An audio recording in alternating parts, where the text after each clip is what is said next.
Assalamualaikum warahmatullahi wabarakatuh, teman-teman. Sekarang kita berada di Desa Sinong, Kecamatan Ulim, Kabupaten Pidi Jaya. Nah, sekarang di samping saya ini ada bekas sekolah min yang sisanya cuma pagar. Seharusnya sekolahnya itu di sini. Nah, sekarang itu di tempat sekolah dulu itu sudah menjadi sungai. Seharusnya sungai itu nggak seluas ini ya. Sungainya itu sebelah sana, yang dekat dengan mobil eskavator itu.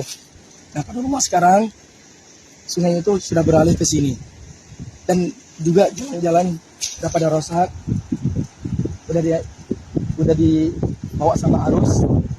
Ya Allah. Nah, untuk teman-teman di sana yang ingin menyalurkan bantuan, boleh melalui Aceh Sinergi. Nanti akan ditampilkan nomor dirinya. Assalamualaikum warahmatullahi wabarakatuh.